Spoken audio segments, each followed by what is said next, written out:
Hello hi guys, welcome to Vinayak believers classes. So students, जैसा कि आप सब जानते हैं प्रैक्टिस सेट चल रहे हैं, आप प्रैक्टिस कर भी रहे हैं और क्विज भी चल रहे हैं टेलीग्राम पर। तो आप अपनी प्रैक्टिस को जारी रखिए, करते रहिए, क्योंकि एग्जाम में कम टाइम है। सो जितना हो सकेगा आपके लिए मैं प्रैक्टिस सेट लेकर आऊँगी और ज़्यादा से ज़्यादा आपको क्वेश्चंस की प्रैक्टिस करवा दूँगी। So let's start the practice set number 46। तो आज के हमारे वीडियो का फर्स्ट क्वेश्चन ये है कि खेल परिधान होने चाहिए। खेल परिधान कैसे होने चाहिए? ऊनी, हॉइजरी, सूती या फिर सभी। तो जो आपके खेल परिधान है वो होने चाहिए आपके हॉइजरी के। ठीक है, option number B is the right answer. Polyester के लिए सर्वाधिक उपयुक्त रंजक है। तो पॉलिस्टर के लिए सर्वाधिक उपयुक्त रंजक जो होता है, पिगमेंट जिसको बोलते हैं, वो होता है डिस्पर्स। ठीक है, पॉलिस्टर के लिए सर्वाधिक उपयुक्त रंजक disperse. Now the next question is, सूती पॉलीमर में मुख्य रासायनिक समूह है। तो सूती पॉलीमर में मुख्य रासायनिक जो समूह है, इसके अंदर आपके जो राइट आंसर आ रहा है वो आ रहा है हाइड्रोक्सिल समूह। सूती पॉलीमर में मुख्य रासायनिक समूह कौन से होते हैं? हाइड्रोक्सिल समूह। Now the next question is, spandex तंतु है। तो स्पेंडेक्स तंतु कैसा तंतु है? तह प्रतिरोधक, पानी प्रतिरोधक, इलास्टोमेरिक या फिर अग्नि प्रतिरोधक। जो वो है आपके पानी प्रतिरोधक। नेक्स्ट क्वेश्चन है, हमें मैच करना है, चलिए देखते हैं।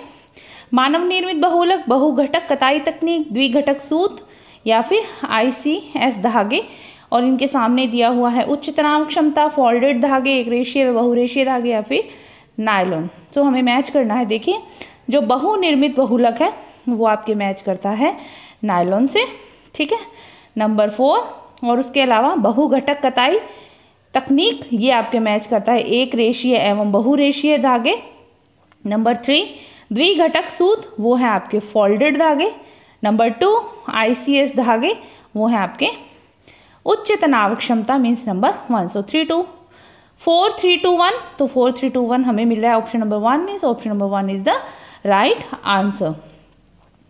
Now the next question is, सत्य कथन देखना है हमें। रोविंग की प्रक्रिया में पूनियों का घेरा और भी कम हो जाता है। तो ये जो कथन है वो सत्य है। रोविंग की प्रक्रिया में पूनियों का घेरा और भी कम हो जाता है। और दूसरा स्टेटमेंट है, रोविंग खींचने की प्रक्रिया की तरह होती है। तो रोविंग खींचने की प्रक्रिया की तरह होती है। दोनों ही स्टेटमेंट्स क्या है? राइट है। Option number C is the right answer. Now the next question is, एक पारदर्शी फ्रेम की हुई तस्वीर जिसमें संकेंद्रित प्रकाश किया गया है वो क्या होती है? वो होती है आपके film slide. Option number C is the right answer. Next question पर चलते हैं। लोगों का कहना है कि यह बात रेडियो पर कही गई है। यह कथन रेडियो के प्रति क्या दर्शाता है? अगर कोई कह दे कि यह बात रेडियो पर कही गई है तो इसका मतलब वो व्यक्ति उस बात पर क्या कर रहा है? विश्वसनीयता, यानी विश्वास कर रहा है, विश्वसनीयता दर्शाता है रेडियो के प्रति। नेक्स्ट क्वेश्चन है, निम्नलिखित साधन को संचार प्रसार की किस विधि में सम्मिलित किया गया है? तो जो लिखित साधन होते हैं वो संचार प्रसार के संस्थागत संचार विधि में आते हैं। लिखित साधन, संस्थागत संचार विधि। नेक्स्ट चलते हैं, प्रौढ़ शिक्षा हेतु अभिप्रेरणा को प्रभावित करने वाले तत्व कौन से हैं? प्रौढ़ शिक्षा हेतु अभिप्रेरणा को कौन से तत्व प्रभावित करते हैं? जीवन लक्ष्य करता है, इच्छाएं में अभिरुचि करती है, सामाजिक प्रेरक करते हैं। तो option number D is the right answer, सभी करते हैं। ठीक है, now the next question is, गृह विज्ञान प्रसार शिक्षा के दर्शन से संबंधित इसका कथन है। तो जो हमें संबंधित कथन है वो देखने हैं। तो इसका दर्शन व्यक्तिपरक है, बिल्कुल ठीक बात है। यह चुनौतीपूर्ण साहसिक कार्य है, नंबर 2 भी बिल्कुल ठीक बात है। प्रत्येक व्यक्ति अपनी समस्याओं का निपटारा दूसरे की सहायता से करे। तो जो गृह विज्ञान प्रसार शिक्षा के दर्शन में ये चीज नहीं आती कि प्रत्येक व्यक्ति अपनी समस्याओं का निपटारा दूसरों की हेल्प से ही करे, ये जरूरी नहीं है। ठीक है, सहयोग आधारित कार्य संपादित करना, तो ये भी सही है। ठीक है, मीन्स की सहयोग आधारित कार्य संपादित करना, मीन कोई भी कार्य को करना है तो सहयोग के तरीके से करना। तो 1 2 4, तो ये ऑप्शन नंबर बी में आ रहा है। Option number B is the right answer. Now next question is, किस पक्ष पर बल देकर प्रसार कार्यक्रम के अंतर्गत मूल्यांकन प्रक्रिया में कार्यक्रम का आकलन होता है? तो किस पक्ष पर बल दिया जाता है? वो दिया जाता है आपके व्यवहारिक पक्ष पर बल। स्टूडेंट्स, अगर आपको वीडियो अच्छा लग रहा हो तो लाइक शेयर सब्सक्राइब करना नहीं भूलिएगा। क्वेश्चंस हेल्पफुल हैं, आपके काम आएंगे, यूजफुल है, आपके लिए पेपर में बहुत इजी रहेगा क्वेश्चंस को समझना। जितना ज़्यादा आप प्रैक्टिस करेंगे, जितना ज़्यादा आप क्वेश्चंस को सॉल्व करने की खुद से कोशिश करेंगे। Okay, now the next question is निम्नलिखित में कौन सी शिक्षण पद्धति है जो अपने उद्देश्यों की प्राप्ति हेतु नवाचार पद्धतियों को अपनाने पर बल देती है, जिसमें व्यक्ति अपने मुख्य धारा से जुड़ सकता है? तो वो क्या है? औपचारिकेतर शिक्षा। नेक्स्ट देखते हैं, निम्नलिखित में से किस कार्यक्रम के तहत प्रशासन एवं प्रसार नियोजन की सफलता असफलता का मूल्यांकन करता है? तो किस उसके तहत करता है? किस कार्यक्रम के तहत करता है प्रशासन एवं प्रसार नियोजन की सफलता का और असफलता का मूल्यांकन? वह सामुदायिक शिक्षा कार्यक्रम। Now next question is permuted विधि, हमें दो कथन दिए गए उन पर हमें विचार करना है। परम्यूटेड विधि द्वारा जल की स्थायी एवं अस्थायी कठोरता को दूर किया जा सकता है। तो परम्यूटेड विधि द्वारा स्थायी और अस्थायी कठोरता को दूर किया जा सकता है, ये सही है। और परम्यूटेड विधि एक आधुनिक विधि है, ये भी सही है। तो option number C is the right answer. 1 और 2 बोथ स्टेटमेंट्स आर राइट। परीक्षण को करने के लिए गीली उंगलियों में कौन सा परीक्षण है जिसको करने के लिए गीली उंगलियों में धागे के सिरों को दबाकर परीक्षण किया जाता है? तो निष्पीड़न परीक्षण जो होता है वो गीली उंगलियों में धागे को दबाया जाता है और फिर परीक्षण किया जाता है थ्रेड का। हमें गलत कथन को चूज करना है। गलत कथन कौन सा है? चिकनाई लखनऊ के प्रसिद्ध वस्त्र परिसज्जा कला है। ठीक है, चिकनकारी जो है वो लखनऊ की है, बिल्कुल सही बात है। कसूती कढ़ाई कला कर्नाटक मैसूर के आसपास क्षेत्रों में प्रचलित है, ये भी सही है। एंग्लो इंडियन एम्ब्रॉयडरी मुंबई की कढ़ाई कला, नहीं ये बात गलत है। एंग्लो इंडियन एम्ब्रॉयडरी मुंबई की कढ़ाई की कला है। जरी कला संबंध बनारस से, तो ये भी सही। Option number C is the right answer, ये गलत कथन है। नेक्स्ट चलते हैं, एक समस्यात्मक बालक को विद्यालय का वातावरण किस प्रकार प्रभावित करता है? तो किस प्रकार प्रभावित करता है? अनुपयुक्त पाठ्यक्रम, सही मार्गदर्शन, दोषपूर्ण शिक्षा पद्धति, कठोर अनुशासन। तो जो एक समस्यात्मक बालक होता है उसको विद्यालय का वातावरण प्रभावित करता है जब ये सब चीजें हो जाती है। तो 1 2 3 4 चारों ही सही हैं। औपचारिकेतर शिक्षा के तहत निम्नलिखित समस्याओं का समाधान किया जाता है। तो औपचारिक शिक्षा के तहत पर्यावरण सुरक्षा का भी समाधान किया जाता है। चेचक, मलेरिया उन्मूलन, प्रौढ़ शिक्षा व सफाई, तो सभी जो है इसका राइट आंसर आ रहा है। Now the next question is, किस तापक्रम पर पर्यावरण में बैक्टीरिया निष्क्रिय रहते हैं?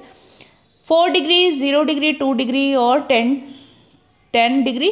तो 0 डिग्री पर बिल्कुल जो कम टेम्परेचर है उस पर निष्क्रिय रहते हैं बैक्टीरियाज।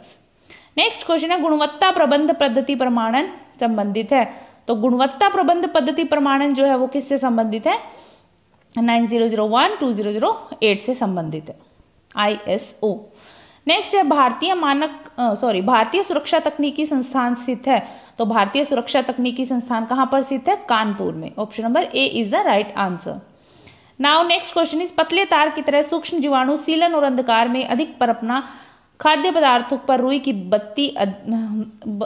बत्ती की तरह लगना, बढ़ना और काले, हरे, नीले आदि रंगों में दिखाई देना, तो वो होता है आपके फफूंदी जो होती है वो पतले तार की तरह होती है। सीलन अंधकार में अधिक पनपती है, खाद्य पदार्थों पर रुई की बत्ती के जैसे बना देती है और काले, हरे, नीले रंगों में ये दिखाई देती है। चलिए नेक्स्ट आता है, बोतलों द्वारा फलों के संरक्षण के लिए कौन सा आवश्यक नहीं है? तो बोतलों द्वारा फलों के संरक्षण के लिए फलों में सांद्र गंधक अम्ल मिलाना जरूरी नहीं है, आवश्यक नहीं है। फलों में निहित वायु को बाहर निकालकर सील बंद करना जरूरी है। फलों की बोतलों को पर्याप्त रूप से गर्म करना जरूरी है। फलों को धीरे धीरे पकाना ये भी जरूरी है। तो ये तीनों सही है, ये नहीं है आवश्यक। नेक्स्ट क्वेश्चन पर चलते हैं, नमदा बनाने का सही अनुक्रम देखना है। तो नमदा बनाने का सही अनुक्रम क्या है? तो सबसे पहले क्या करना पड़ता है उसके लिए, चलिए देखते हैं इसमें। इसके अंदर जो हमारा आ रहा है, जो सही स्टेप्स जा रहे हैं, देखिए वो है आपके, सबसे पहले क्या आता है? तंतुओं की सफाई और मिश्रण और धुनाई। नंबर 2। देन आता है तंतुओं को परतों में लगाना, नंबर 1। देन आता है ताप और नमी देना, नंबर 4। उसके बाद आपके आ जाता है वेब को पीटना और दबाना, नंबर 3। देन आपके इसके अंदर रहता है धोना और खंगालना, नंबर 6। और देन आता है नमदा को आवश्यक परिसज्जा देना, नंबर 5। 2 1 4 3 6 5 जो आ रहा है आपके ऑप्शन नंबर सी में मिल रहा है। Option number C is the right answer. Now next question है, जनसंचार की अधिकांश स्थितियों में संप्रेषक और दर्शक के बीच होता है। तो जनसंचार की अधिकांश स्थितियां जो होती है उसमें संप्रेषक और दर्शक के बीच क्या होता है? असमकालिक संबंध। नेक्स्ट चलते हैं, हरी सब्जियों को पकाते समय उनमें सोडियम बाइकार्बोनेट डालने से उनका रंग चमकदार हो जाता है। तो ये कथन कैसा है? ये कथन सत्य है, असत्य है, आंशिक सत्य है, कोई नहीं। तो ये कथन जो है बिल्कुल सत्य है कि जब हरी सब्जियों को पकाते हैं अगर उनमें सोडियम बाइकार्बोनेट डाल दिया जाए तो रंग चमकदार हरा हो जाता है। नेक्स्ट चलते हैं, श्रोता के गुण जो आमने सामने की बातचीत को प्रभावित करते हैं तो वो कौन से होते हैं? सकारात्मक मनोवृत्ति, सक्रिय श्रवण कौशल, अर्थ समझने की कोशिश। तो ये उपरोक्त सभी जो है इसका राइट आंसर आ रहा है। नेक्स्ट चलते हैं, चिकनाई का धब्बा हटाने के लिए प्रयोग किया जाता है। तो चिकनाई का धब्बा हटाने के लिए आपके प्रयोग किया जाता है बेंजीन और Fuller earth. Now the next question is, निम्नलिखित शब्दों में से किसकी लचक सबसे अच्छी है? तो जो हमारे सामने शब्द दिए उनमें से किसकी लचक जो है सबसे अच्छी है? फ्लेक्सिबिलिटी की बात हो रही है, तो ऊन की भी फ्लेक्सिबिलिटी अच्छी है, पॉलिएस्टर की भी अच्छी है। So option number C is the right answer, A और बी दोनों। जिंजीवाइटिस, घाव का देर से भरना, और रुधिरांक रक्तस्राव किसकी कमी से होता है? सो ये जो होता है आपके स्कॉर्बिक एसिड की कमी से। स्कॉर्बिक एसिड किसको बोला जाता है? विटामिन सी को बोला जाता है। चलिए नेक्स्ट क्वेश्चन पर चलते हैं, समुद्री खाद्य पदार्थों में पाए जाने वाला सक्रिय घटक कौन सा है? तो समुद्री खाद्य पदार्थों में कौन सा सक्रिय घटक पाया जाता है? तो वो पाया जाता है सिलीनियम। ठीक है, सिलीनियम जो है समुद्री खाद्य पदार्थों में पाया जाने वाला सक्रिय घटक। Okay, now the next question is, denier gram में भार होता है। तो डेनियर ग्राम में कितना भार होता है? आई होप आप सबको एक आंसर पता होगा। डेनियर ग्राम जो है उसके अंदर भार होता है 9000 मीटर, धागे का 9000 मीटर का। नेक्स्ट चलते हैं, अरस्तु के संप्रेषण मॉडल के अनुसार प्रभावी भाषण के 3 आयाम हैं। तो अरस्तु के संप्रेषण मॉडल के अनुसार प्रभावी भाषण के 3 आयाम कौन से हैं? वो हैं आपके ये 3 जो है वो आ रहे हैं, लोकाचार, शब्द और करुणता। Option number C is the right answer. Now next question is, amino अम्ल के चयापचय की अयोग्यता। तो अमीनो अम्ल के चयापचयन की अयोग्यता क्या होती है? टर्नर सिंड्रोम, डाउन सिंड्रोम, फिनाइलकीटोन्यूरिया या फिर क्लाइनफेल्टर सिंड्रोम। सो फिनाइलकीटोन्यूरिया जो है अमीनो अम्ल के चयापचयन की अयोग्यता है।